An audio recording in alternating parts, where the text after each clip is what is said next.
we get this sort of non-event feedback all the time when we're out there. We ski a line, it does an Great. avalanche, and so we think, hey, I just made a great decision. That slope was totally stable.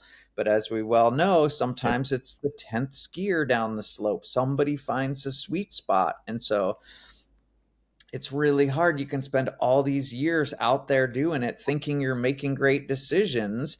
And then the one time you don't make a great decision, it becomes incredibly obvious. And I was just having this Yeah. conversation with a colleague of mine who has not had a lot of formal avalanche education, but has a huge amount of backcountry experience, and suddenly had an avalanche involvement recently, and it just like completely rattled her, uh, because they were completely surprised by it. And I think, Yeah. unfortunately, that's the problem. You and I spoke about this in the past, but it's the definition of a wicked learning environment is somewhere where you don't get feedback on your decisions on a regular basis. So it's really hard to know whether or not you're making good decisions. Oh, what's up, guys? Welcome to All Aspects. This is a podcast where we explore, discuss, celebrate adventure culture and outdoor lifestyle. It's our mission to educate and inform and entertain our fellow adventurers about the inherent risks that surround us every time we go play in the backcountry, and to give you the tools and education to do the things that you love the most in the safest way possible. All Aspects is brought to you by AspectAvy. AspectAvy is on a mission to save lives by making avalanche safety simple. It is the only app that has built-in dynamic slope angle shading to show you exactly which areas are likely to trigger that day, allowing you to spend more time enjoying your backcountry adventure every time you go out. With a suite of built-in tools like forecast verification, a 3-axis slope meter tool, tour tracker, and more, AspectAvy is the new safety standard for avalanche risk management. Remember, there are dozens of apps that get you into the backcountry, but there's only one that's designed to bring you home, and that's AspectAvy. Go to AspectAvy.com to learn more, or download the app to start your 30-day free trial. Hey, thanks AspectAvy for sponsoring the podcast, and thank you all for tuning in. All right, let's get to it.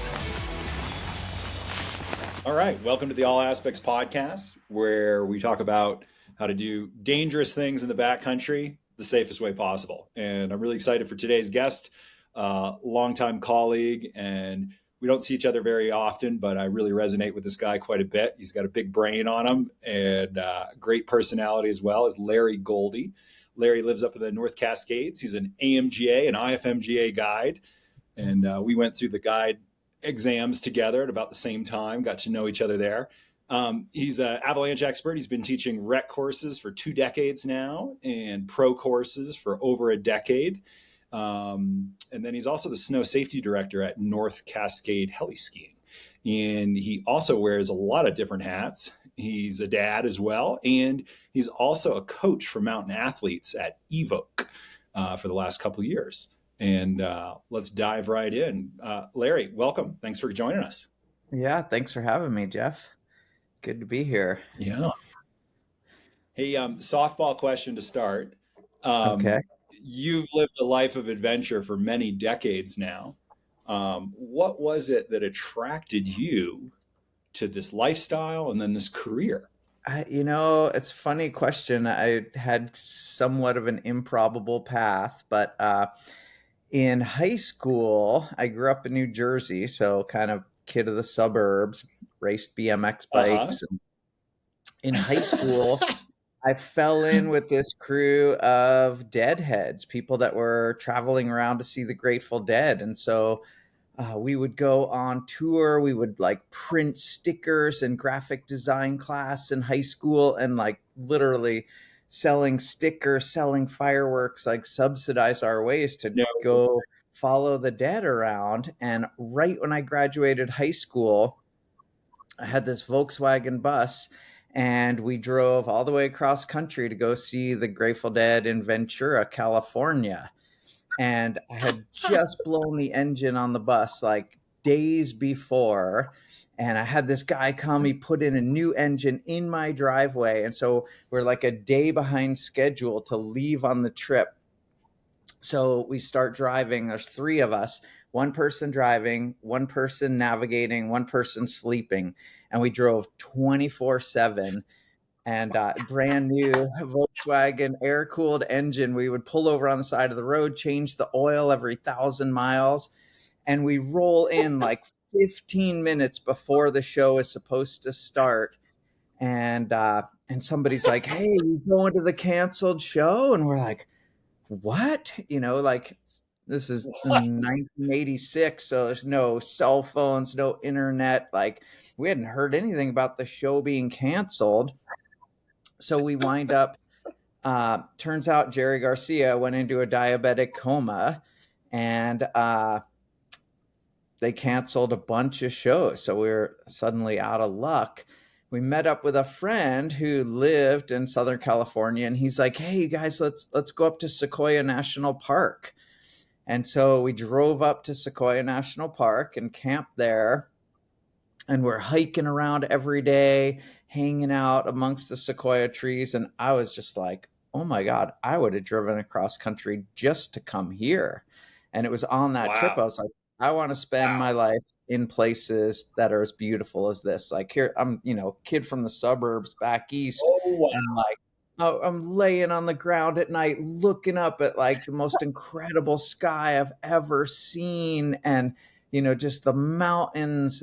I was just so blown away that that put me on my path where I was like, I want to make a living hanging out in places like this. So all What a thanks to happy Jerry. accident.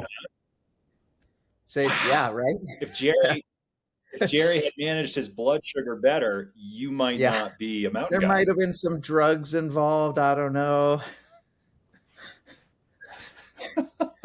For Jerry, not for Well, me. I gotta say, yeah, of course not. Of course not. Yeah. No experienced psychonauts have ever been on the podcast here. I gotta say. So, that sounds like a really interesting adventure, and it kind of reminds me of like my kind of early trips out west when I was in college, and I think we like flew into San Francisco, stayed with a friend in Berkeley, and then we hitchhiked out to Yosemite, which took like 3 days to happen, and then just like camped in the dirt all summer and climbed our faces off. And literally someone would read the John Long How to Rock Climb book and yell up at the leader.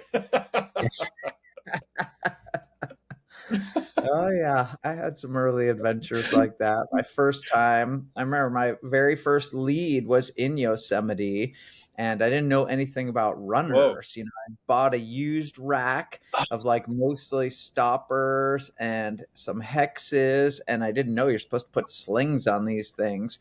And like, I'm pulling over onto the ledge at the top of the pitch, and I look down, and like all but one of my pieces had pulled out just from rope drag.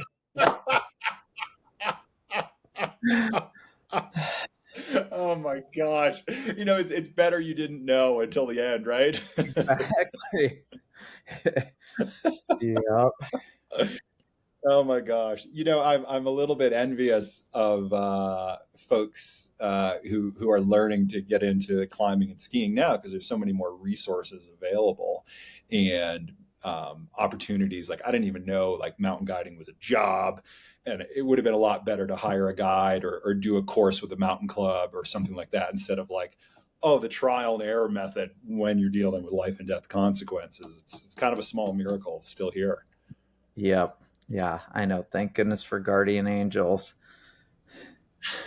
And I think, yeah, But now as you and I are raising young kids, we're like, man, I hope that guardian yeah, angel is still in place.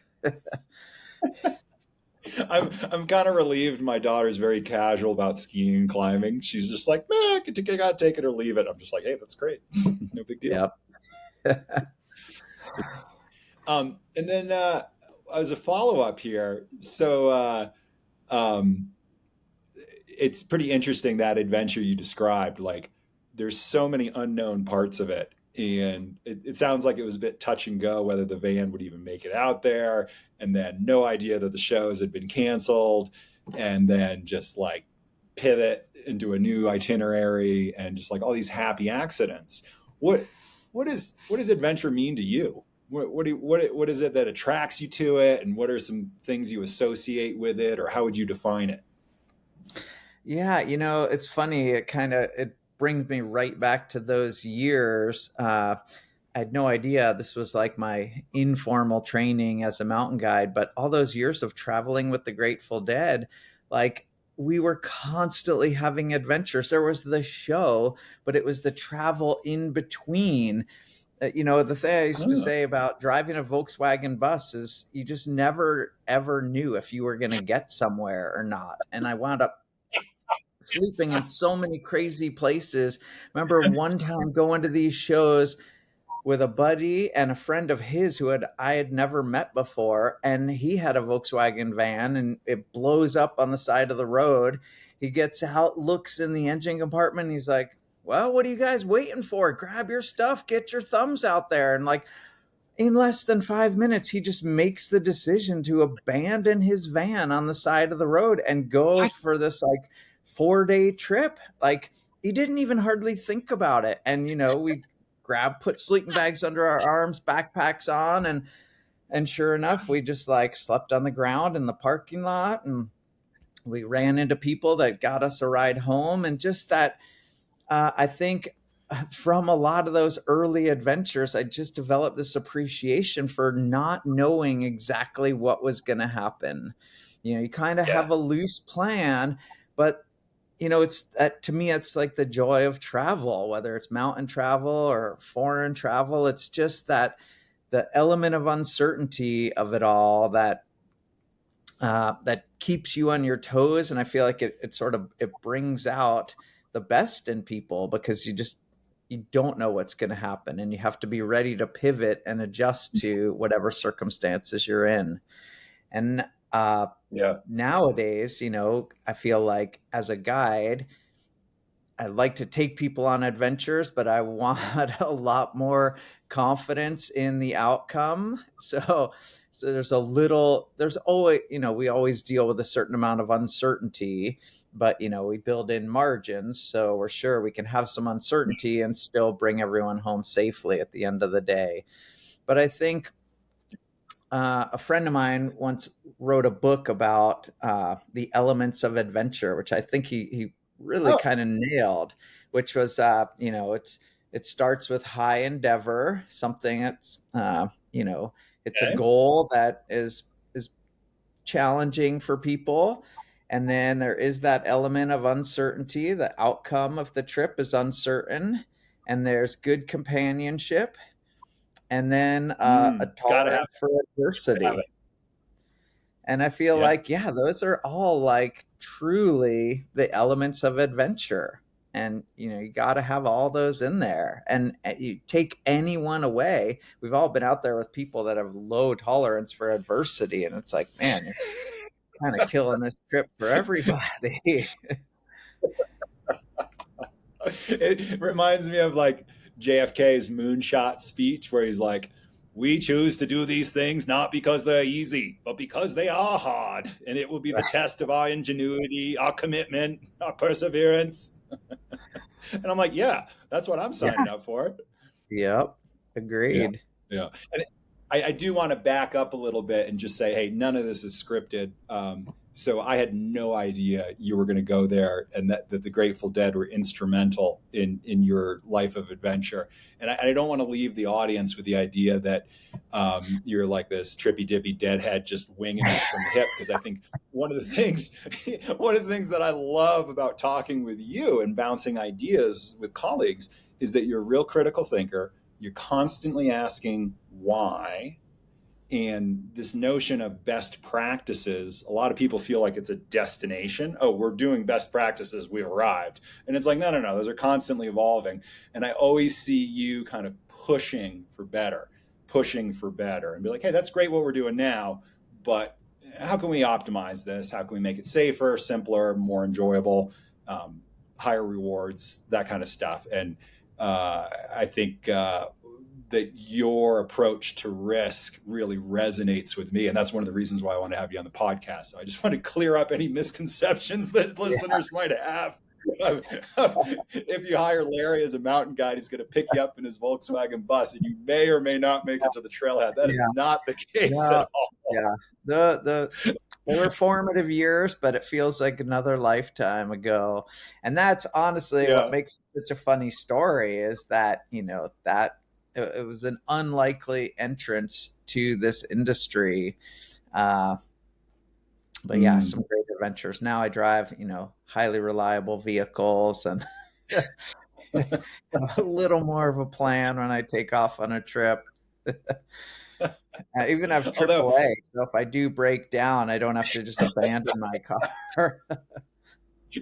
do they have AAA for helicopters? And that might be a good segue. Maybe you could contrast what's a day in your life like at North Cascade Heli skiing, where Yeah. as the snow safety instructor, there's a quote from The Big Lebowski where they tell the dude, "Hey, her life is in your hands, dude," and he's like, "No, no, no, no, no, don't say that," because he doesn't want the responsibility. But it is a huge amount of responsibility on you because you're charged with keeping your guide team safe, but also keeping the public safe. And I'm guessing you probably have like families with kids out there. Occasionally we do. Yeah. We typically, we start every day just by explaining to the guests, like, hey, we've got two big goals for the day. The first goal is to bring everybody home safely at the end of the day. The second goal is to have a great day of powder skiing, go out into this wild backcountry and find the best snow that's out there. But we let them know that the first goal always trumps the second goal. It doesn't matter how good the skiing is, like everyone wants to come home at the end of the day. And I think just front loading that for people is really important to say, like, you're not hiring me to serve up the best run of your life. I'll try to do that, but you're hiring me to ensure that you can go out and do this and come back at the end of the day. And there is a lot of uncertainty. We don't do any control work out there, so it's a fully wild snow path. Nope. Okay. It's not in our permit. And so, ultimately we have to choose carefully what terrain that we're going to ski. So our day starts pretty early. The guides will typically arrive an hour or more before the guests show up, and we go through a morning workflow on the InfoX platform. And we'll go through a whole run list where we'll talk about whether or not a run's going to be open or closed for guest skiing for the day. And ultimately, if a run is open, it just means we feel like it can be safely guided. It doesn't mean that any particular line on that slope is fair game. It might be like really tight controls to get people through a certain section. But, if we feel like it's manageable. And then after we go through that whole meeting, we'll kind of come up with a game plan for the day. That's often dependent on the groups we have, the weather we have for the day, other logistical considerations, if we have touring groups or if there's a yurt exchange or anything else that's happening within the operation. Then the guests let me just show back up. Yeah, sure. Hold on. If I could just, there are a couple of terms in there that people might not be familiar with. So the InfoX is kind of the industry platform for how you log information throughout the season and track weak layers and their distribution of where they are for the aspect, northeast, southwest, elevation bands. And then it's also how we share information as professionals in a standardized platform. So it's a very formalized setup so that you can keep track of the snow throughout the whole season. And then what was the other thing that I was going to, I can't remember. All right, keep going. Well, I'll just throw in one thing about the InfoX. It's both, it's a tool for internal sharing of information as well as external. So we can share it with all our nearest neighbors. And then everybody's making better decisions because we're seeing what everyone else is seeing and they're seeing what we're seeing. But then it's a way for us to keep our whole guide team apprised of what's going on every day. The workflow gets sent out to everyone, even the guides that aren't working. So those people can keep abreast of what's happened each day. That's what we skied, what conditions were like, any avalanches we've observed, all those things. So it goes both ways, both internal and external with that platform. Yeah. Oh, it popped back into my head, the run list. I think this is a foreign concept for a lot of recreationalists because a lot of folks say, hey, let's go to this zone. I'd really like to ski this line. It's kind of putting things backwards, Mm-hmm. and we'll see if we think it's in condition. And professionals do it totally backwards. We say, hey, here's the conditions, and here's our group. What is appropriate for both? What's the appropriate terrain given the snow conditions and group we have today? And could you talk a little bit about how we've got the green and the red on the run list and how those two don't get fuzzy? How do you keep them straight in your head so you don't, get pulled into, oh my God, that red run looks really good. Let's rationalize how we're going to ski it. Yeah.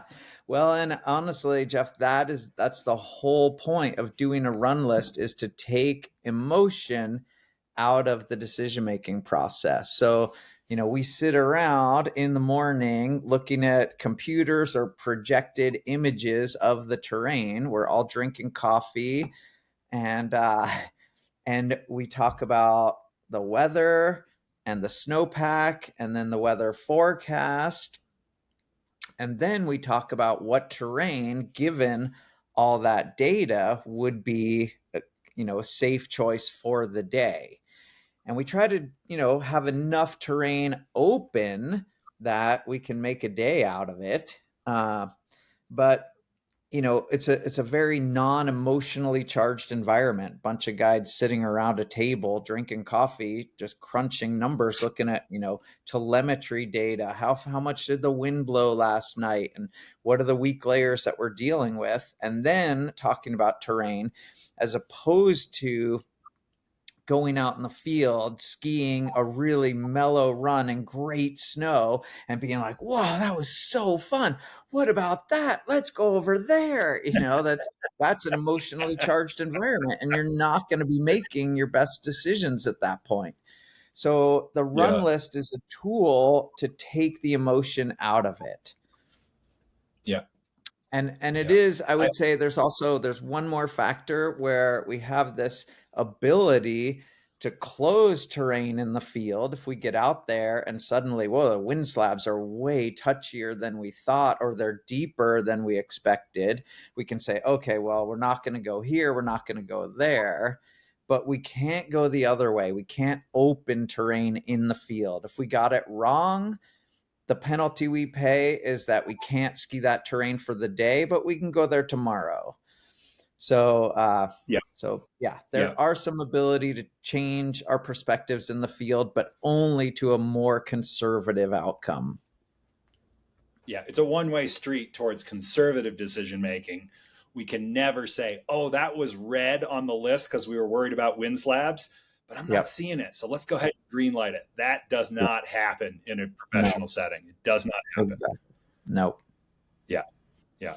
I find it's really interesting when I'm my list of backcountry ski partners is really short, and it's often with professionals because it's so much easier to work with that same framework. And Yep. when we introduce a member of the public, this is like a different language.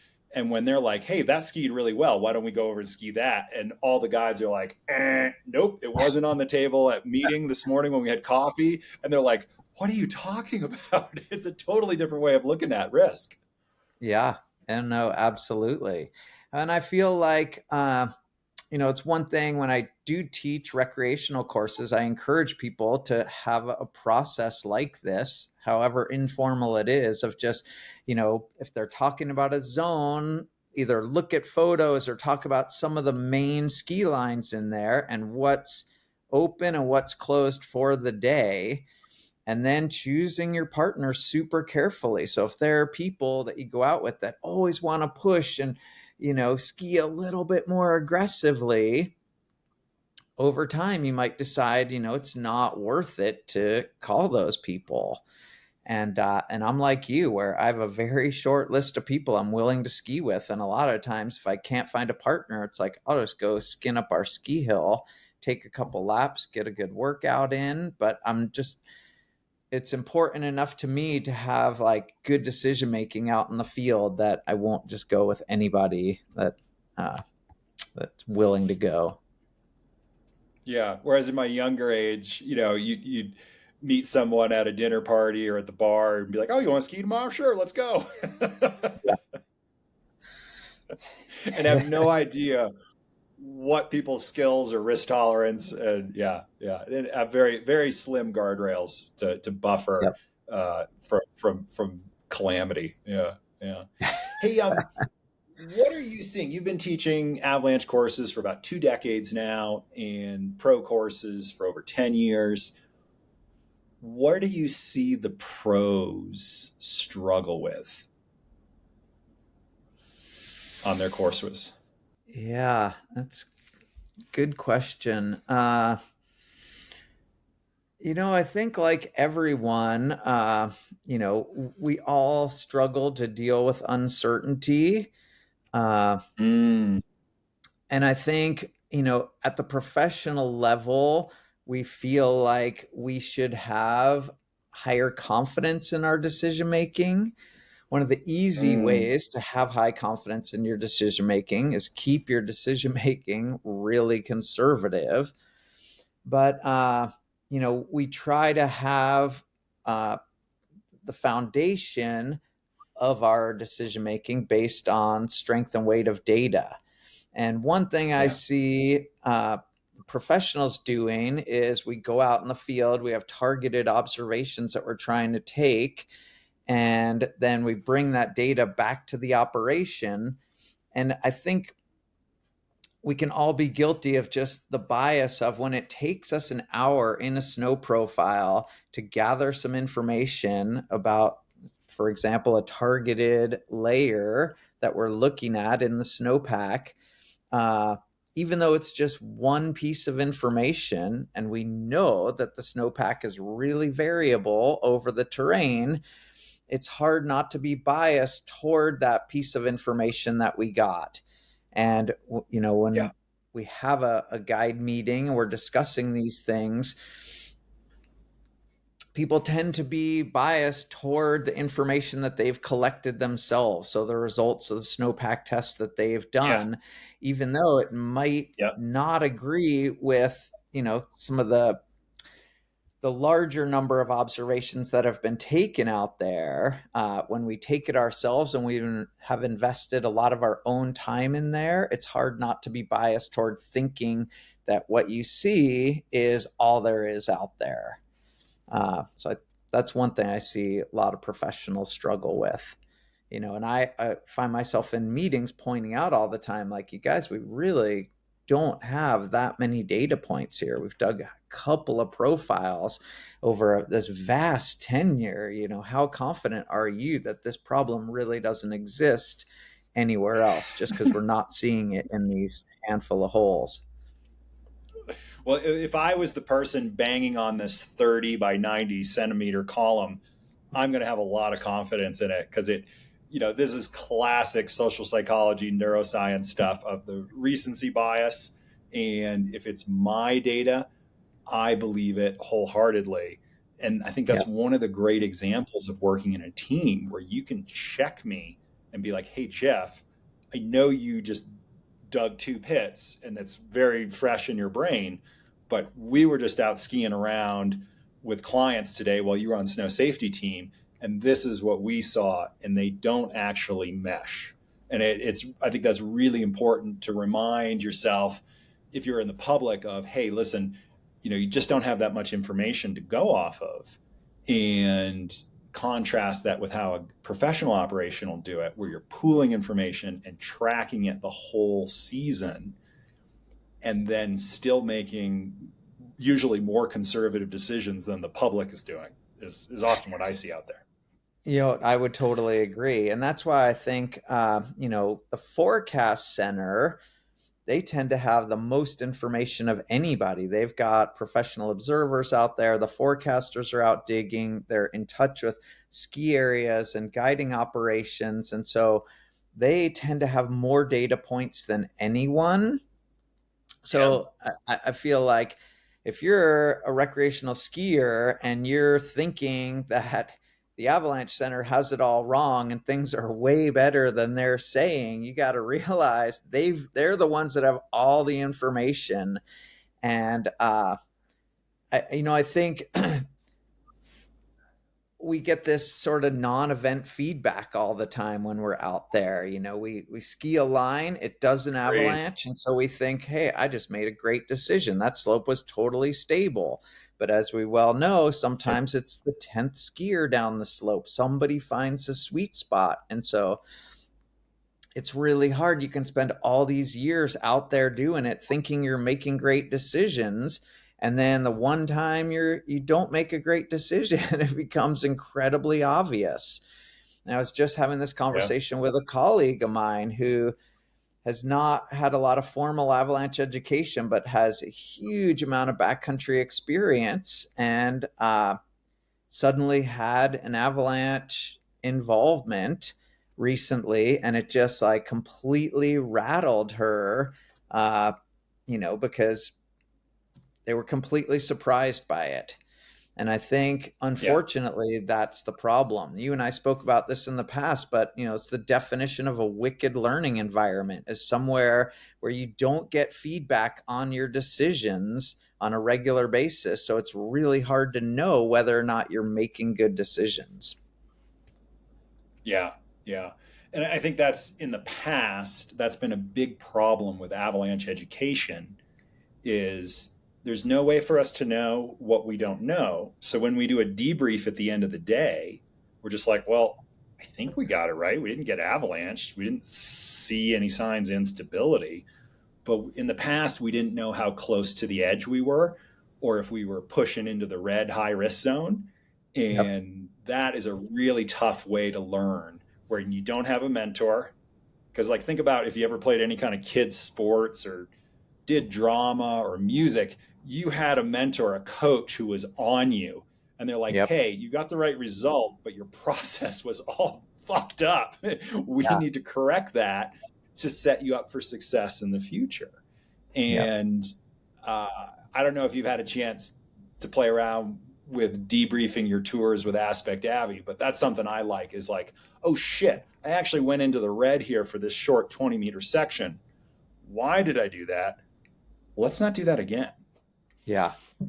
Well, you bring up a good point, that I think we're also all subject to sort of outcome bias. So for years, it's been standard operating procedure for almost anyone. When you have something happen in the field, an avalanche, you debrief it at the end of the day. It's like, wow, we got to talk about that. That was a really close call, or that was like terrible accident, whatever. But when we don't, hey, we just pat ourselves on the back and think, yeah, we nailed it today. When in fact, if we get into that pattern of debriefing our day and not necessarily just looking at the outcome, but like, hey, how is our decision-making process? How are our comms out there today? Even if nothing really went wrong, that's when we start doing better every day. And just because we got away with it, it's exactly what you're saying about like, hey, we didn't have an avalanche today, but we did wind up in the red. Why did we do that? And how could we have avoided that? One of my favorite questions in these kind of daily debriefs, and honestly, I do these with my friends all the time, is just say, hey, if we went and repeated that tour tomorrow, what would we do differently? And I think for so many people, we all want to get better at this. That's the $1 million question, is like, what am I going to do differently tomorrow so I'm making better decisions than I did today? Yeah. And since we're just coming off the Super Bowl, I was listening to an interview with, it was an in-depth dive on the Freakonomics podcast about the San Francisco 49ers. And they were talking with the coach, and like the day after a game, the whole day is spent analyzing video with every member of the team. Yeah. And I was like, a whole day? And he's like, yeah, the day after game day, I'm in at the office at 5 a.m, and it's reviewing every single second with each player to review their performance and see what are we going to do differently next time to be better. And I was just like, whoa. And, it may feel like football is life or death, but skiing really is life or death.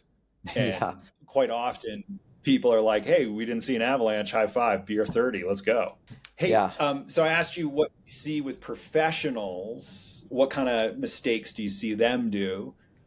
What about for recreationalists when you're teaching a rec course or like doing an avalanche refresher for folks?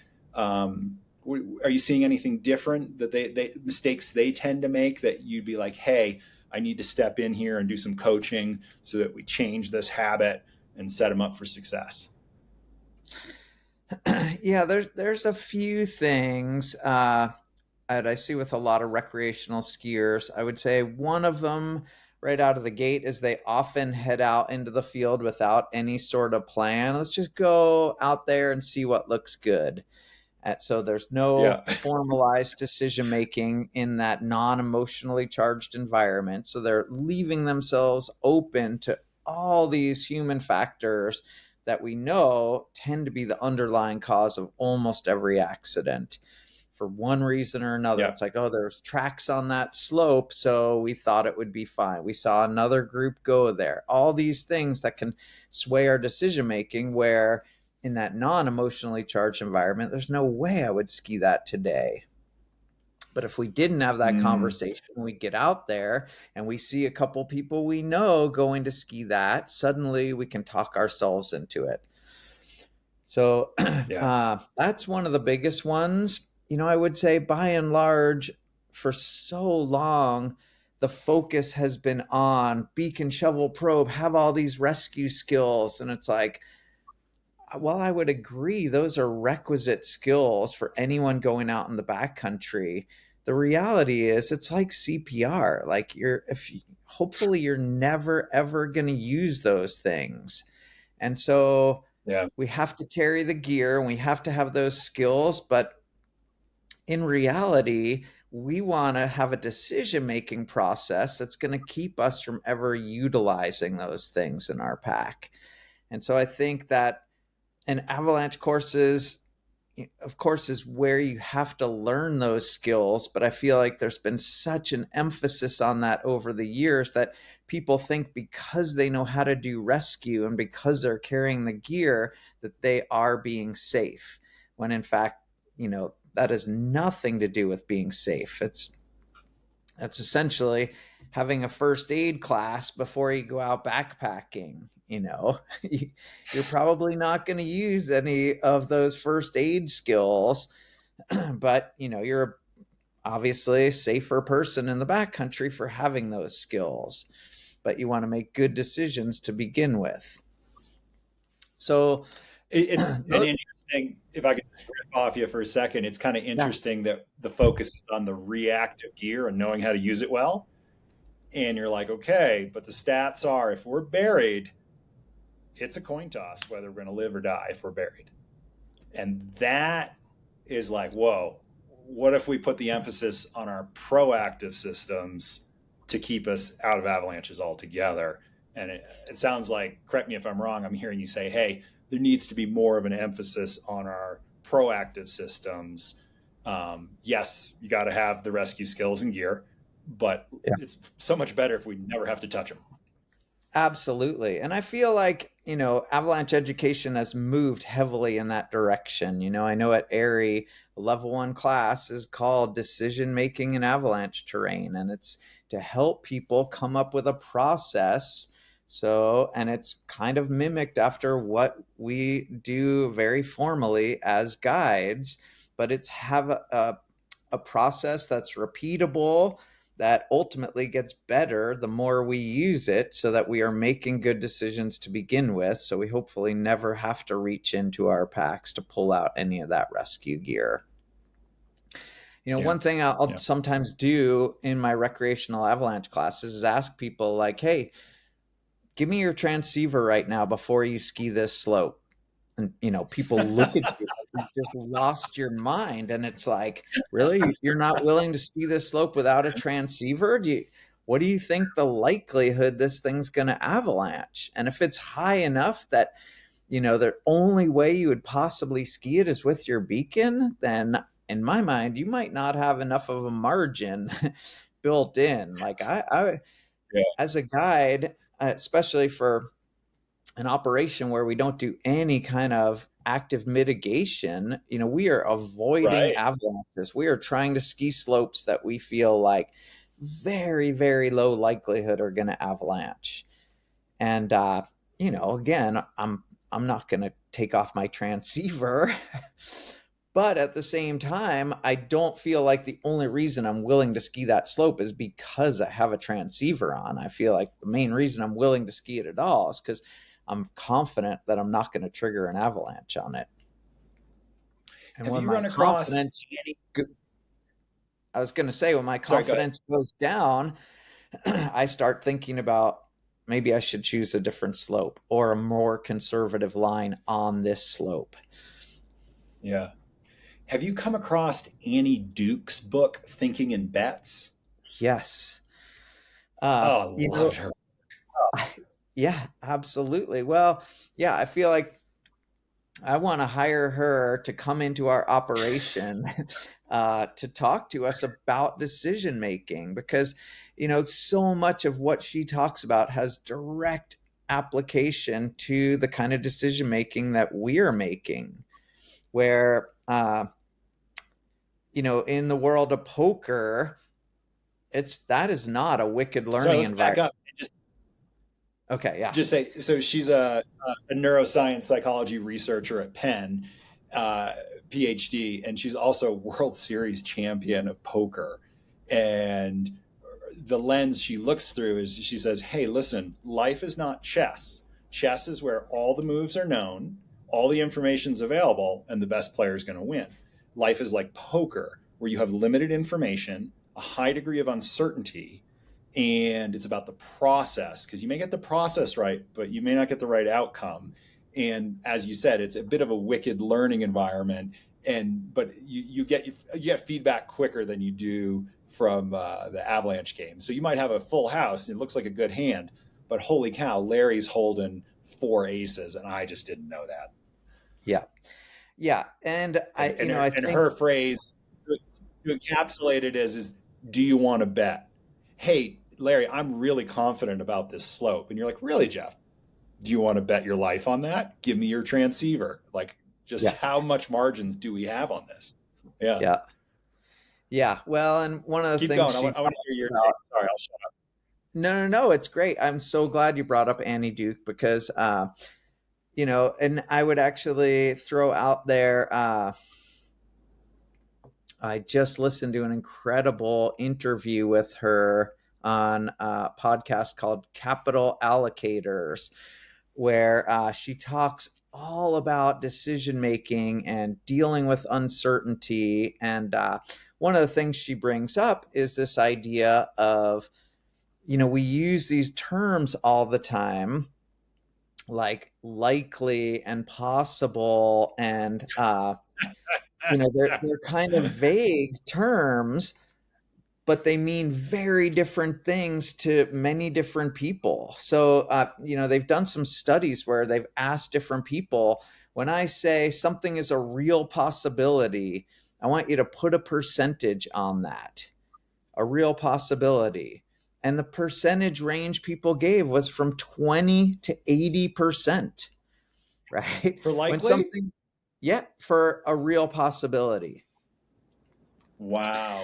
Hey, So, Larry, if I say, hey, let's go into this bar tonight, it's likely we're going to get our asses kicked because it's a pretty rough crowd.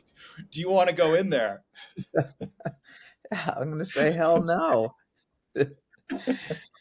Yeah, And which yet, I think, that's what we see at considerable avalanche danger. The definition is human triggered avalanches are likely. And yet, we yeah, still see lots of people pushing hard in steep avalanche terrain, way over 30 degrees. And it's incredibly rare to get an avalanche under 30 degrees. It's kind of outlier terrain, and that's the standard travel advice you'll see in the avalanche bulletin. Hey, it's considerable danger out there. The situation is critical. Human triggered or likely. Keep it under 30 degrees and out of the run out zones. And yet Yep. we often see people really pushing it. And tragically, we had 2 really serious accidents in Crested Butte this week where one person critically injured, another person killed, and they were riding over 40 degrees and a bullseye right where the persistent slab problem was. We've got a really bad surface hoar problem right now. And so they were like, okay, considerable danger, riding well over 40 degrees, exactly where the problem lives. It's like saying, hey, the mountain lion lives on this north facing terrain. And I'm like, sweet, let's go tangle with the mountain lion. And I think we need to get the word out there for the public and just say, hey, the professionals, we really dial it back, and we're not doing that stuff. Yeah. And we've got more training and mentorship and teamwork and data tracking than the public does. And we're still reining it way back in. Yeah. Yeah, well, and I think, the concept of building margins into what we do. So, whether we're using a term like considerable or, human triggered avalanches are likely, we want to feel like we have a big enough buffer to account for the uncertainty we have. So, does that surface ore exist in this particular location? I don't know. I mean, I could dig a profile and I'll be really confident about right where I dig, but I don't know if it exists 20 yards away from here. So when we're dealing with that uncertainty, the way we have to manage it is by building margins in and, leaning toward the conservative side of things. And one of the easiest places to put a margin in is just with slope angle. And ultimately that's, I feel like that is what we teach people on recreational avalanche courses is when avalanche danger goes up or when your uncertainty goes up, we dial the terrain down. And that usually just means turning down slope angles. That's the simplest way to do it. And yeah. And slope angles are objective. You can get some baseline data if you have LiDAR, laser mapping, and then you can verify it in the field with your slope angle measurements and start to really calibrate your eye. And that's something I see when I'm teaching AMGA courses with new guides is, or working with the Special Forces mountain guide team, there isn't that refinement yet. They're not there yet with the slope angles in the field.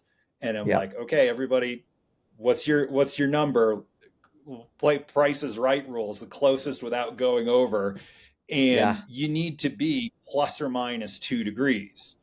You've got this window, but as a professional, you need to be there. So when the terrain changes, our action changes as well. And it's really interesting to see how people who don't have maybe like a Peeps mounted, pole mounted slope angle meter or one on their phone, they're wildly divergent and yet supremely confident. And usually the less I had a mentor that would always say, you could spend 20 years looking at slope angles and guessing what they are. And after 20 years, if you don't ever measure them, you are still guessing, right? The only way to hone that skill is by constantly taking your best guess and then pulling out a tool and seeing how you did. And that's how we calibrate. Yeah, I don't know if you've ever skied with my brother since our ski exam back in the day, but he is uncannily accurate. And it drives me nuts because as brothers, we're super competitive. And he is bang on every single time. And I'm like plus or minus 1 to 2 degrees usually. And it's funny at the early part of the season, October, November, not so accurate. But then the more feedback I get checking with the inclinometer, I get calibrated tighter and tighter. And I still can't beat him. And it drives me nuts. One of the things I feel like helped me more than anything when I used to ski patrol was looking, one of the head forecasters made a map of the ski area, photos of the whole ski area with the slope angles of every run on the slope. So this was for our control routes. And so pretty soon you had this like, oh, that's what a 38-degree slope feels like. That's 42 degrees. That's 45 Yeah. degrees. And pretty soon you're like, oh yeah, that's just like double diamond. Okay, I got that one. And I found that so helpful. Yeah. And was that the average of the slope angle in the start zone, or was it the max slope angle? It's typically the max slope angle in the start zone. Yeah. Yep. Because And that that is stuff. the most important number. It's not so much the average, because if you've got a steep rollover into flat, I want to know what that steep rollover is. That is the most important factor for determining the likelihood of it releasing in an avalanche. Yep. Well, and I think, we need to point out the fact that when you're dealing with persistent weak layers, you also need to be concerned with connected terrain. So you might be skiing a 33-degree slope, but if it is 38 degrees adjacent to where you're skiing, but connected to, you could trigger the weak layer that's going to pull out into some lower angle terrain. Yeah. Yeah. And what we're seeing here in the Crested Butte zone is the surface hoar layer is incredibly touchy and unpredictable, meaning people are triggering from a half mile away. I mean, that's just not fair. No. Yeah. And then other slopes, non-reactive. So if you happen to dig or ride one of the non-reactive slopes, it gives me this recency bias of like, hey, let's keep stepping it up. It's looking good. But the slope adjacent to us remotely triggered and we couldn't see around the corner. Yeah. No, one of my biggest close calls in my entire guiding career is a very similar story to that, where there was a surface hoar layer widespread throughout British Columbia. Another guide and I were guiding a trip up at a backcountry hut in BC. And we knew all about the surface hoar. And when we flew in, we asked the owner of the hut, who was also a mountain guide, about the surface hoar. And he said, oh, yeah, well, it's not in our zone, our tenure here. Said, that's crazy. Like, everybody's talking about this. There's been like helicopters are remotely triggering it. People are triggering it from the flats. Like, how could you not have it here? He's like, I've been here the last few weeks. We've been digging. We're not finding it.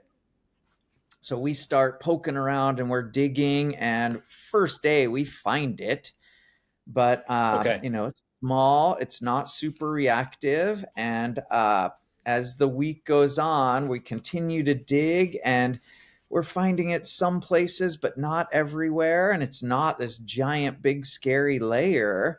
And so gradually over the course of the week, we're starting to step up the terrain. And it's like day 6 of a 7-day trip. And we decide to ski this like pretty big run in the Alpine. And my partner's taking the group up, and I'm like, hey, I'm just going to dig one more time and just confirm that we don't have the layer in this zone. I dig a profile right at tree line where you'd expect to find surface hoar. It's not there at all. I'm like hustling to catch back up with the group. As I come around this roll and I see them they've got a bunch of switchbacks to gain ridge crest. And I watch the guide step onto ridge crest. And as soon as he does, this entire bowl rips out like a meter deep. And we've got 10 people in the up track and, all in switchbacks. And this whole thing goes. And I'm like, oh my God, 1, 2, 3, I'm counting. I'm like, get on the radio. Hey, I see everybody. I've got them all. He's like, I know, me too. Nobody was involved. His track was kind of miraculously intact. The debris came to within an inch of the pole track next to his up track, but it didn't touch the up track at all. But then we get up to ridge crest and, we look at the fracture line and there's like 10 millimeter surface hoar, plain as day, giant, standing up, right at the base of this 36-inch hard slab, like size D3 avalanche, deadly avalanche. And we were like, oh my God, that was way too close. And Yeah. that's, anytime I'm dealing with a persistent weak layer, that's what I feel. I remember that of like, you cannot outsmart the snowpack because of this. The bugaboo is spatial variability. The snowpack is not uniform over the terrain. And so trying to think what's going on everywhere is just a folly. And Yeah. yeah, Yeah. it's We don't have x-ray vision, even if you're a mountain guide. exactly. Or even if, like you said, the hut owner who's a mountain guide is like, oh yeah, I haven't seen it in a couple of weeks. It's looking good. And you're like, you just can't see everything. It's so much Exactly. terrain to cover. Yep. Yeah. The Yeah. And buzzword for that is spatial variability, but it just means that the snow is different here than it is over here. yeah. And that's a perfect example of we rarely see surface hoar forming right at ridge crest. There's usually enough air movement and wind at those exposed elevations that we don't get a lot of surface hoar in the alpine. We tend to find it the lower elevations at tree line, where it's just a bit less windy, but you still have a clear view of the sky. And so for me Yeah. not to find it down low and then to have it standing up giant right at Ridgecrest, none of us would have ever guessed that could be the case. Yeah. Yeah. And, I was curious as you were telling that story, one of the things that stuck out, it sounded like as your colleague crested and got on a change in terrain, do you think where he triggered it? Yeah, I mean, it was right when he stepped onto Ridgecrest. He said he heard the big whoomp, felt the whole snowpack drop out from under him. What was Yeah. interesting, I have an incredible photo of that whole up track right after the avalanche. And, he is essentially, there's two big bowls and there's a slightly lower angled rib that went between them, but it was subtle. It wasn't like a really pronounced rib. And as he was working up the slope, it kind of clouded over and the light got really flat. And he was just kind of feeling the snow, how steep it was, and trying to keep the track on the lowest angle terrain he could feel. Yep. And his last, well, as he was getting close to Ridgecrest, he starts poking out and he's like, this is feeling a little steep. So he made a kick turn, back away, and then another kick turn. So he knew, like, if I can't get to Ridgecrest here, it's going to be two more kick turns, which we always try to avoid. But he put two more in. And then when he stepped onto the ridge, the whole slope triggered. And had he not put in those last two kick turns, he would have just walked right through the start zone where it actually pulled out. So the fact that he had that wherewithal to be like, this is just feeling a little steep, I'm just going to kick it back, that's what kept the up track completely intact. Whereas if he would have gone straight across, him and or multiple people would have been caught in that avalanche. Yeah. And that pattern of what you're describing of a change in the terrain where it goes from steep to flatter, that is often the place you'll be able to access the weak layer that you weren't disturbing before. And, Colorado has a highly variable snowpack because we don't get a lot of snow. It's usually cold and light, so it's easily transported by the wind. So oftentimes people will be skinning up the bowl, and as it rolls over onto the ridge, it gets windswept, and you go from a 2-meter snowpack, and it's hard to access that weak layer because it's insulated by a thick, strong slab. But then as it thins out closer to the ridge and you're getting down towards grass, that's often where someone collapses the weak layer because the slab is gotten so thin, and then it triggers behind them. So they might be on like 25 degrees and shallow, and the rest of the team is back on steeper terrain over 30 on a big slab, and that's where it goes. So I'm always really wary of changes in terrain with persistent weak layers. and Yep. changes in the depth of the slab. And that's one thing I'll be like probing either with my ski pole handle or actually have my probe out and clipped to my belt on my pack so that I can just keep doing that x-ray probing and be like, what's changing? Yep. What's changing? What's changing? Yeah. Whoa. Oh, this got weird in a hurry. The slab is thinning out and now I feel that strong over weak. Ooh, shoot. I really don't like this. We're out of here. Yep. Well, and yeah, I think, an avalanche probe is the closest thing that we will ever get to X-ray vision, unless you are able to raise a bunch more money and create some sort of goggles that will give us that X-ray vision for when we're traveling around over snow-covered terrain. And if it does happen, I just want to be clear, it was my idea. So But yeah, the tool we have at the moment is pretty analog. It's a probe, and you can feel a lot of what's going on, and you can tell the depth of the snow. And if you have benchmarks in the snowpack, one thing I encourage people to do all the time, if you do take the time to dig and you have certain layers in the snowpack, put a probe in next to those layers and see what it feels like when you're passing through those layers. Check the depth.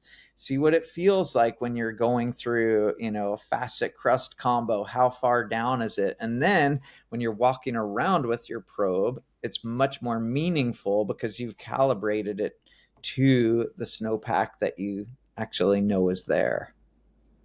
I think that's the coolest experience when you're teaching an avalanche course and everyone's like, oh, snow pits, I want to learn how to do it. And you're like, hey, you're not going to ride this because the snow pit looks good. Let's just be clear why we're doing the snow pit.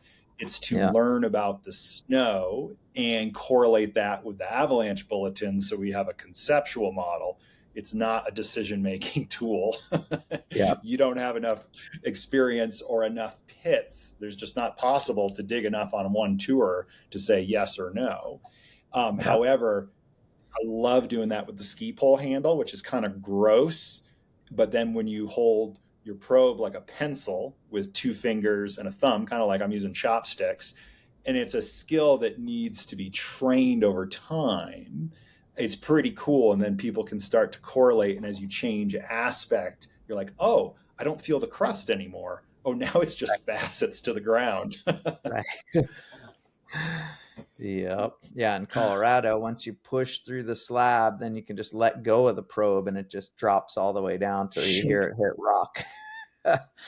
Yeah, exactly. While we're doing a little bit of myth busting, one thing that I've seen on social media recently, I try to avoid it like the plague, but every once in a while when I'm slumming the depths out there at depths, was people saying, hey, why are we skiing this steep 38-degree pitch at considerable danger where we have the persistent slab problem? And they're like, because we already got the slab to collapse and the slope cracked up, but it didn't avalanche. So now we're going to ski it. And I'm like, whoa. I used to think that way until I've seen slopes collapse multiple times and shoot geysers of snow up in the air. It was that unstable.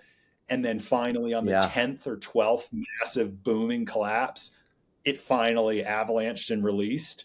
And I was like, I don't think we want to trust our teams, hang our teams' lives on that theory of it already collapsed once. It's not going to collapse again. You're like, nature doesn't like to be put in boxes. And it is amazing if you're out there long enough, the crazy ass shit you're going to see if you're skiing 100 days a year in the backcountry. Yeah. And speaking of a personal experience, I had a close call with that where we were right on the edge of 30 degrees and we just kept getting booming collapses. And then we finally triggered the slope parallel to us. And it literally crossed a foot over our skin track where we had popped out of the glade. And I was like, that was way too close. It was cutting it way too close. So that burned that into my brain of just because it collapsed once doesn't mean it's not going to avalanche. Don't hang your life on that. Well, I think we don't really have the skill when we hear a big whoomph like that to assess like how much of the snowpack actually just collapsed right now. You can make a guess, but there's really no way to know whether that was the 10 yards around you, the 100 yards around you, what it was. And it's often, feels big and alarming when in fact it's quite localized still. Yeah. Yeah. My friend Dave asked a question that I think you touched on before. He was like, hey, snow pits, Jeff. Like, I understand we can't say, oh, I saw this in the pit here, so that peak over there must be the same. But he's like, if you had to draw a circle around you, how many feet out is that snowpack representative of? And I was like, fucked if I know.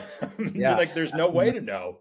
That's the $1 million question. We've all probably seen, or many, certainly most of us professionals have seen the famous photo from Bruce Jameson, who runs the snow science department, University of Calgary, of what looks like a very uniform planar slope that has like, oh gosh, 20 different roosh block tests, large column snowpack tests on there. And the scores range everywhere from very stable to very unstable, all on the same slope with no noticeable difference whatsoever.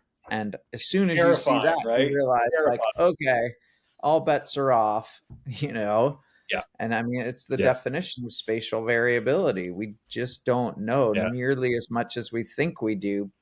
But the bias is when you've invested a lot of time into collecting that data, you think that it's much more representative than it really is. Yeah. Yeah. Hey, shifting gears a little bit. I know you teach courses for an examiner for the AMGA, for the American Mountain Guides Association. So you're training and examining new guides.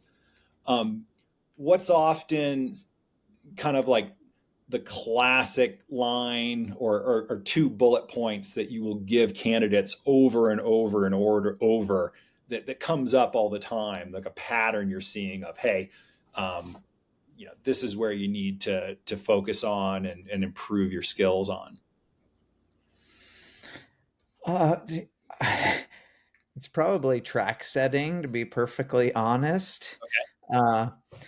Less in the Avalanche realm, and more in just like the overall enjoyment of the day. So, I'll typically ask people on a percentage basis, how much of the day do you spend going uphill versus going downhill? We all know it's 85, potentially 90% of the day is going uphill. And so, you really want to work hard to make that part of the day enjoyable. And the way you do that is with your up track. So it's both, the up track you set and how you pace people on that terrain. And then the other thing about the up track you set is I feel like so many people are so concerned about preserving the skiing. Like, oh, I'm just going to put a million little kick turns up this slope over here. So it's like, okay, you've made a terrible up track that I didn't find in any way enjoyable, and you've gotten zero information about the snow. Because we didn't go over there and then come back across over here, right? So it's that long, meandering, gentle up track that is both enjoyable. People get to the top and go, oh, we're here already. And it also gives you a sense of, oh, it's a little more wind protected on that other side, or it's kind of blown in, it's skiing a little deeper there, or I wonder what's over that little roll. I'm going to put the up track over there and have a look. The other thing I tell people all the time is, when you do put in that gentle meandering up track, it gives you the ability to try to route it by small little test slopes that you can actually just jump on with your skis, put little ski cuts on, and you can gain a ton of information while you're moving uphill. So you don't feel that need to stop and dig a profile and get a ton of information about one spot in the terrain, but you've been collecting info the entire way up. So when you get to the top, you have all these data points that you feel like you can see a trend line through, instead of one big Yeah. data point that may be totally representative or it may be a complete outlier. But the less data points you have, the harder it is to see the trend line through those points.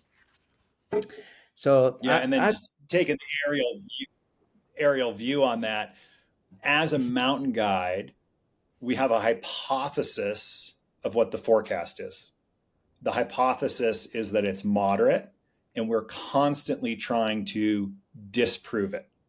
Like, we're not just like, oh, forecast center said moderate, sweet, let's go. It's like, okay, we are going to rigorously test this and gather as much data as we can to try to be like, oh, actually, we're seeing a reactive snowpack. We put our skin track in on a mellow spot, but there's this small D1 rollover we can stomp on from above with our whole team.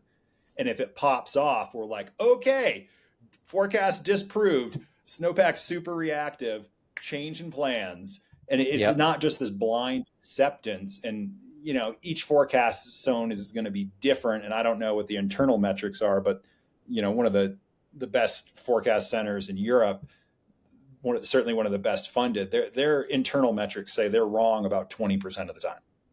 And so that's a really sobering thought. And just like the weather forecast, nature is incredibly complex, and the humans are incredibly highly trained and skilled at what they do, but nature does not like to be put in boxes. So I think it's really important for the recreationalists as well as the professionals to take that mindset and being like, hey, the forecast is a mental model that was put out at 4 a.m.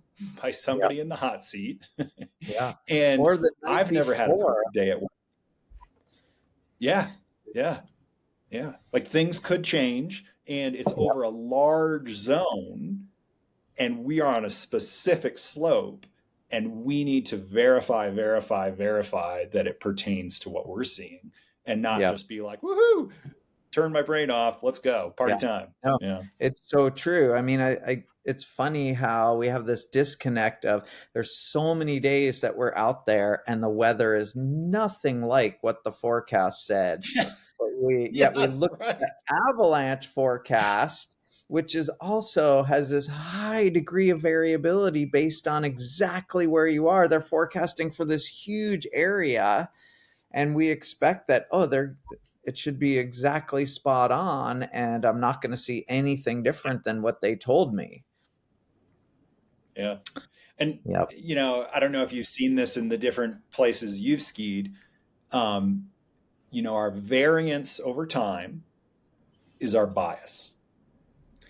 And so if I'm constantly aggressive and a few days conservative, I have an aggressive bias. And I am, by definition, unable to see my own blind spots. And if you go out with me and we're working with a group together, you can give me that feedback. And I'll be like, oh, really, Larry? I wasn't aware of that. Oh, shit. But for you, it's totally obvious, right? But that's the definition of a blind spot. So if we're biased, it is unconscious. And forecast centers around the world will have a bias towards, we're going to call it considerable, because the snowpack is fundamentally unfavorable. And then other forecast centers will have a bias towards, we're dropping it to moderate because, natural triggered avalanches are unlikely today. So we're going to moderate. And that's an interpretation based upon this less than 1% of the professionals in the world. And there's still differences in biases. And I think that's something that the public's not aware of, but that we talk about as guides. And I'll often hear it in Europe where they're like, I would rather ski in France at considerable than Colorado at moderate, because that old snow problem is a bastard. And at least in Europe, if it's considerable, it's because they're talking about wind slab, and I can see it and I can feel it on the surface, and I can pivot as necessary. Yeah. Well, and I think honestly, that's one of the biggest improvements in the avalanche forecasting world in recent years, is just that we've started talking about avalanche problems, and we're not just looking at the hazard rating, but we're talking about the problem, because you can have way higher confidence when we're dealing with storm slab or even wind slab than when we're dealing with a persistent slab problem. That old snow problem, just like it's just baked in such higher uncertainty, how it's distributed over the terrain and what it's going to take to trigger that layer. And you just can't outsmart it. Where it's easy to outsmart a storm slab, you just stick to mellow terrain. Whereas, it's just not as easy to outsmart the persistent slab. And so I would tell people, don't even try. But in the end, the solution is the same. You just stick to really conservative terrain. Yeah. And I think your story about the surface horror up in Canada on the hut trip illustrates that really well, where there's the mountain guide who designed the Austrian method called stop or go, is a great interview with the Austrian Alpine Club. And they're doing a 20-year retrospective on, hey, this is the standard that the public's trained in, as are the professionals. And as a mountain guide, if I have an accident in Austria, it's going to be held up against this standard. And if I was in the red of the stop and go data-driven algorithmic method, I better have really strong reasons to justify why I took my team there. It better not be, well, I felt good about 2 pits that I dug. The surface horror wasn't present. They're like, hey, if you're in that blacked out critical danger sector, you need to expect it to be reactive. And his point is, as a professional, he's like, my job is to shepherd my group through the terrain. It is not to be digging pits on the fly and making a reactionary decision of whether we ski the slope based on 1 or 2 pits at a tea break. And he's like, the predictive value of that pit for me keeping my team alive is almost 0. It feels truthy in the moment, that bias of, I just got this data. It's really fresh. And he's like, don't get pulled into that. You can't outsmart the weak layer, and the bulletin tells you all you need to know. And the only reason I might be digging is like to see, we're trying to avoid the critical blacked out areas by going south or southwest where the surface horror got cooked. But I'm going to dig just to make sure that the bulletin is accurate. And, oh shit, we found it here. Okay, dial it back. That's what he's talking about, is like, don't try to be a wizard out there, be a risk manager. And the bulletin tells you, stay out of these critical danger zones that 95% of the victims die in. It's exactly where it was blacked out. Yep. Yeah, it makes me think of a recreational avalanche course where I think it was a considerable day with storm slab, and as we're putting in our up track, we're jumping on all these like steep little rolls on boulders and on tiny little slopes. Everything's popping off super easily. Oh, wow. You can just grab a shovel full of snow and tap on it, and you watch the layer sliding on there. It was like all of our observations on the way up are pointing toward, the snowpack's really unstable right now.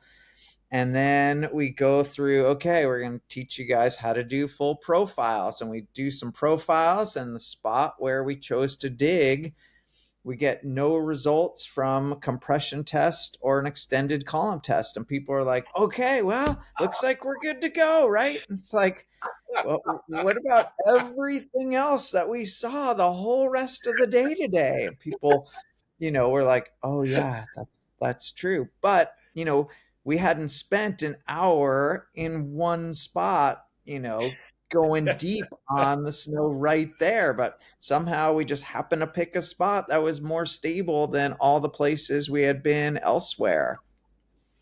And I think that's, I don't know what we actually call that bias. I'm laughing with them because I was guilty of doing that early on. Because when I did my early avalanche courses back in the dark ages, that's what we were doing, was like, hey, we got the forecast. Now let's dig on this slope and decide whether we ski it or not. And I'm so glad that we've moved away from that paradigm and left that in the dark ages. Yeah. No, honestly, that's what set me on my path in the avalanche education world. Was I took my first avalanche class in Telluride in 1995. And, the whole class was focused on digging snow profiles. And so I remember one time I'm like skinning around with my girlfriend, and we keep getting these giant whoops. And I'm like, okay, I remember from the class, this means like the snow is unstable. So like, let's dig a profile and see what that looks like. And so we kind of tuck into the base of this like small slope, 40, 50 foot high slope. And I dig a profile and I'm doing all the tests they taught us. And like, I'm not really getting any results. I'm like, God, it's so weird. I don't know what to think. My girlfriend gets bored. She like starts skinning away. And as I'm like climbing up out of the profile, I step onto the snow, my bare boots, get this giant whomp. The whole slope avalanches down around my feet, fills in the hole I just dug. I'm like, oh my God. It just pointed out like, the folly of trying to like really understand from a single hole in the snow. Whereas the snowpack Yeah. had been screaming to us just walking around on it, like, hey, really unstable Yeah. structure right here. I didn't need to pull out a shovel to see that. And in fact, pulling out the Yeah. shovel only confused me much more. Yeah. Yeah. The And snowpack was that's when I was screaming in like, your ear okay, saying, I got to figure this it's stuff out unstable. because this makes no Yeah. sense. So last week, we had some AMGA guides in town, Angela Hawes and Mike Hattrop. And so they were pretty psyched to ski in Crested Butte because they'd never skied here before. And I Yeah. was putting myself in their ski boots because, as we know, there's nothing more dangerous than a bunch of guides out on their day off. And it was considerable danger. The day before it had been high danger. So it's super touchy. Yeah. And we've never toured with each other before. And I was like, hey, I'll tell you what, let's all get on the same page. I've loaded up all the classic routes in Crested Butte on AspectAvy, so you can go on the laptop and open up the web app, and you guys decide where we're going to go so that I'm not the keeper of the knowledge and like trying to thread the needle. That makes me really uncomfortable when I'm going to a new zone and it's critically unstable with people I haven't toured before. I want big buffers, and I've seen it go wrong so many times. And so it was pretty cool where Angela picked out where we were going to go, and it was exactly where I was going to have us go. So of like the 50 runs on there, it was like she picked the exact same one that I was going to do because it was in the clear, it wasn't in the red. And Mike totally agreed. And that took us 3 minutes, and we were on the same page. And then we had a wild card come in. And it was a really experienced local. It was a phenomenal skier, does ski comps all over the North America. And as we were going up, we got like a dozen booming collapses up this low angle ridge. So it's death to our left, death to our right. And we're on this prow, this rib of under 30 degrees because we said, we're not going over 30 degrees today. We're going to stay out of the run out zones. And we're getting all these booming collapses. And the person who's not a guide said, hey, what if we skied over there on the north face and do those pillow drops? They're not particularly big. They're kind of small start zones. And all three of us were like, oh, hell no. The snowpack is screaming at us. Like there's not enough money in the world to go tickle those small avalanche zones because they're like certainly big enough and rake you through the trees. And it was such a different perspective. It was really interesting. And I think it was very comforting where Angela spoke up and said, hey, we already made our tour plan. We are not deviating from it. We're going to stay out of avalanche terrain. We're locked in on that. If you'd like to do a different tour, go ahead, but we're not going. And it was quite comforting to see that my guide's day off experience is finally evolving from, oh, let's push it right to the limit because it's a highly trained group, to let's give ourselves plenty of buffer because we just don't want to be stressed. We want to have fun and be relaxed. That I feel like that's exactly what we talked about earlier when we said so many recreational groups do is they just go out there with this loose idea. And then when that person who almost by definition of what you described, they do ski comps. Like they have a higher risk tolerance than a lot of us. Are willing to jump off big things and ski super fast, right? They throw out this idea, and it subjects the group to this pressure of like, hey, I'm a good skier, hey, I can do this. And suddenly there's a lot more emotion in the decision making than we want there to be when it comes to the single critical decision that we get to make every day, which is where are we going to go. We want that done with as little emotion involved as possible. And you nailed it there, because there was a disconnect, because it was a last minute ad, and Angela and Mike were over for curry at my house that night. And even though we'd each had like 2 glasses of wine, and I am such a lightweight, I was just like, oh my gosh, you guys planned the tour. We all had the same data because we were all looking at the web app, and it was very clear which runs were in the red. And Angela was like, hey, there's only about 5 runs that aren't in the red zone for tomorrow. It's considerable danger. We need to stay out of Avalanche terrain. And these face north. Let's go there. And the fourth person didn't have that information coming in, and didn't have that kind of operational mindset of, we do our run list before we leave. We can only go more conservative, but we are not going more aggressive. So it was like a cultural and disconnect, but also not having that same information to level the playing field, so that 2 folks from out of town who have never been here before have the exact same information that I'm going off of. And we can get to agreement in minutes and just be like, easy, done. Done. Hey, so Larry, I could literally talk to you all day, but we're coming up on an hour and a half. So let me ask you briefly, tell me about your role at Evoke coaching mountain athletes. Yeah, so Scott Johnson has been one of my closest friends and a longtime climbing and skiing partner for several decades. So, he's written several books about training for alpine climbing and training for endurance sports, mountain running, ski-mo, training for the new alpinism and training for the uphill athlete. Then he co-founded the company Uphill Athlete, and which fairly quickly turned into a coaching business. And Scott has helped me back in the day when you and I were going through our guides exams. Scott really helped train me to prepare for those exams. And honestly, like that was the height of my fitness ever. Is, when I had some real structure to my training in addition to just being out there all the time. And so, whenever we'd go out on adventures, we would often wind up talking training methodology, and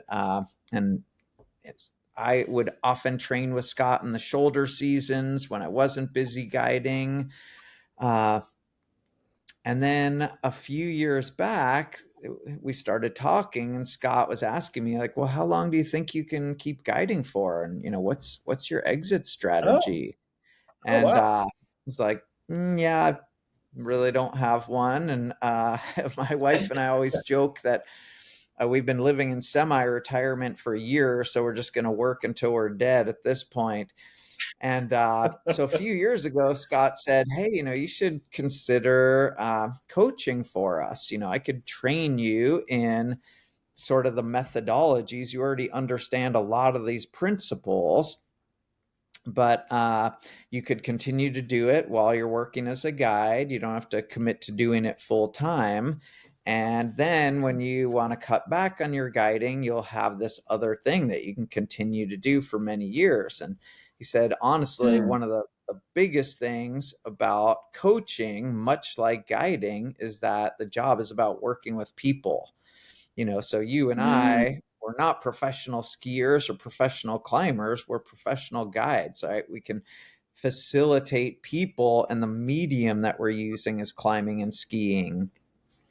And so coaching shares a lot of that, where you have to be good with working with people and then understanding some basic training philosophies, Scott didn't invent, but he has really helped to streamline.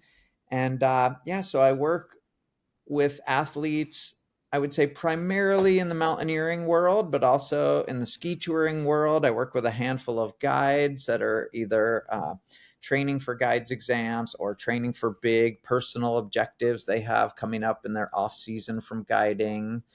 But yeah, all kind of mountain sports people. At Evoke, we really only train people for mountain sports. So everything from alpine climbing, mountaineering, ski touring, ultra running.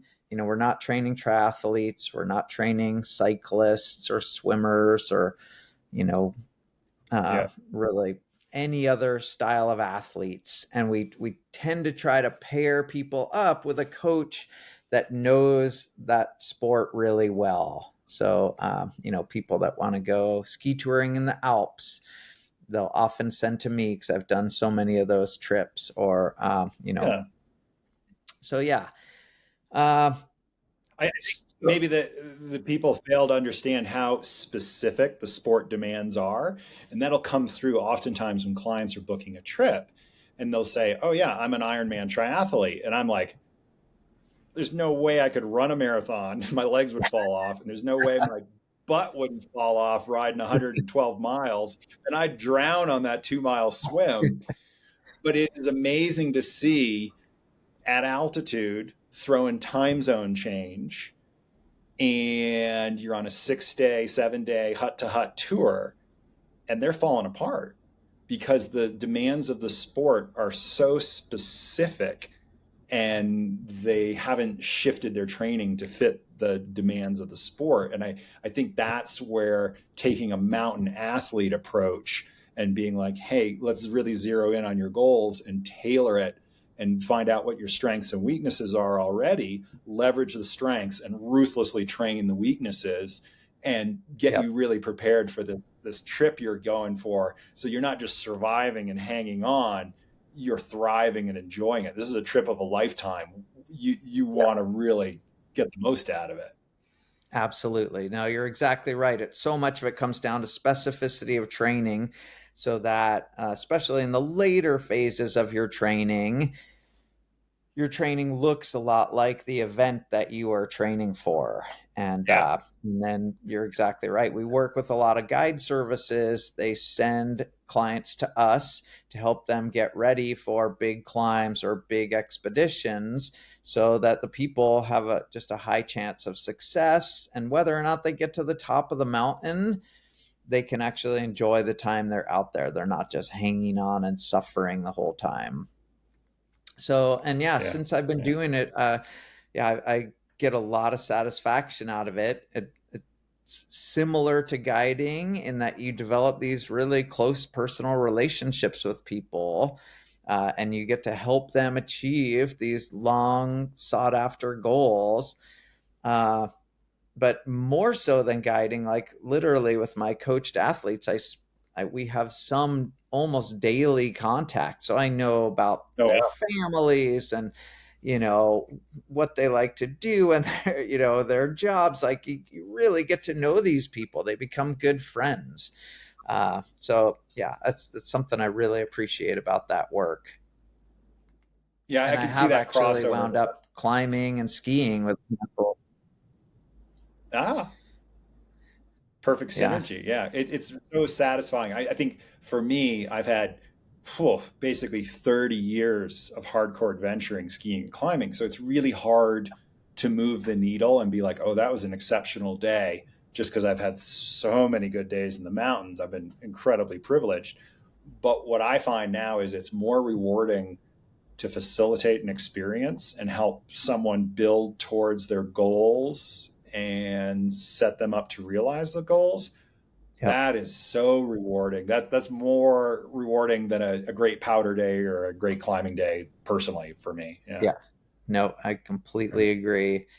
Yeah. And I think, one of the things inherent in that is what I've seen, training is like this long-term project, right? It takes a while to kind of move the needle and to build fitness and to see those gains. And so having a goal out there is such an important thing, no matter who you are or, what Yeah. you're training for. And it's like been interesting. I try not to coach my wife, but, and she's a pretty good athlete, but recently, she saw another mutual friend of ours do this incredible endurance event over in Europe, multi-day Oh, wow. stage race. And she was like, I need a goal, and so we kind of developed this goal together, something her and I could do together. And like, since she's had a goal, she's been so much more disciplined about making sure she is training,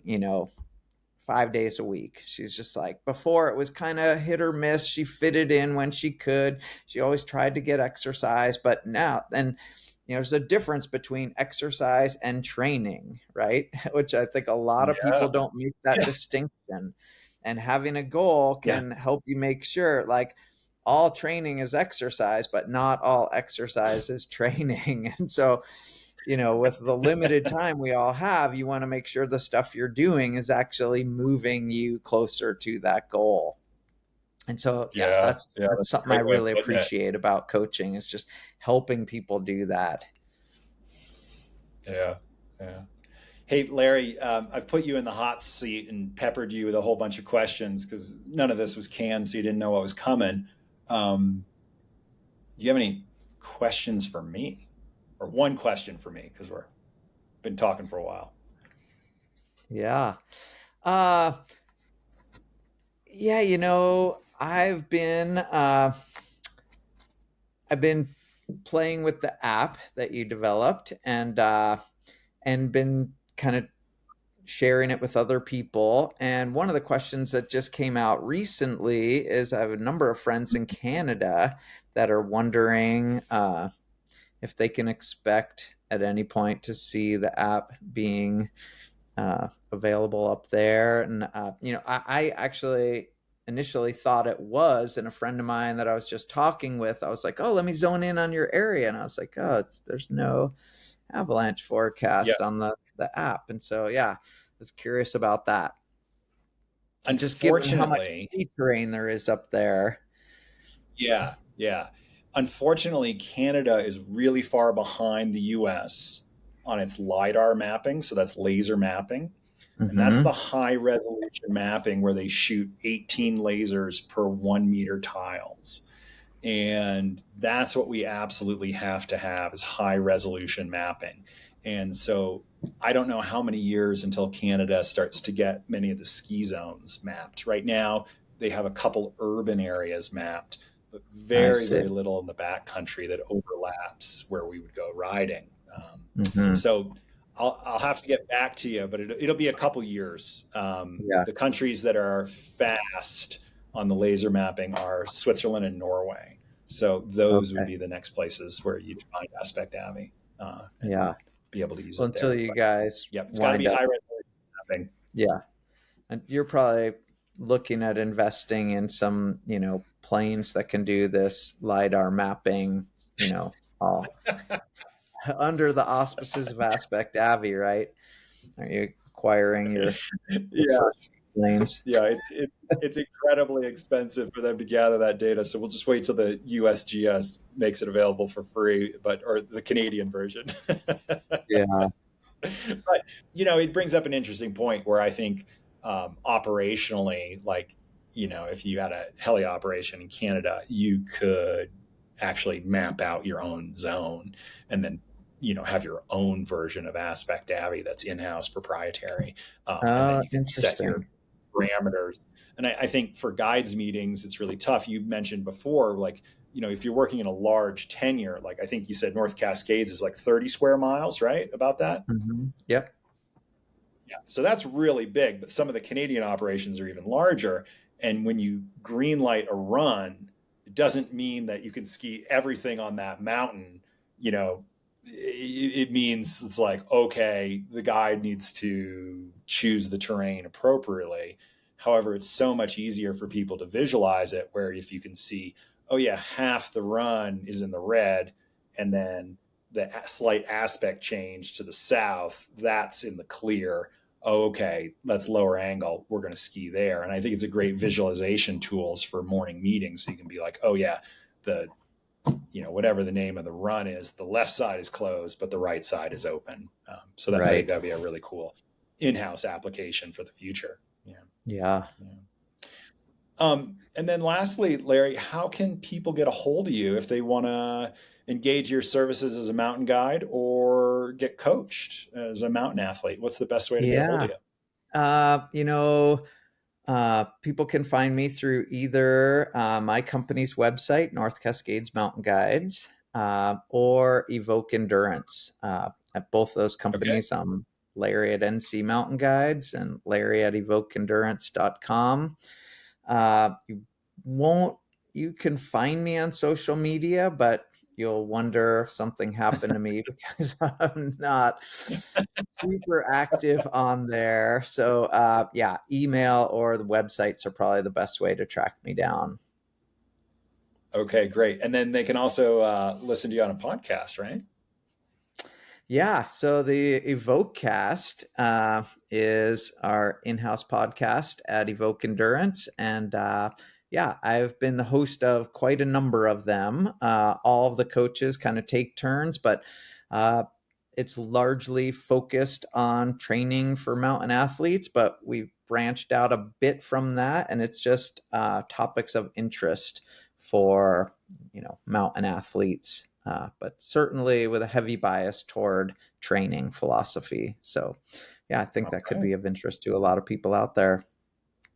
Yeah, great place to go geek out and hear new ideas and a little bit of banter. Yeah, cool. Yep. Larry, thanks so much for joining us. Really appreciate it.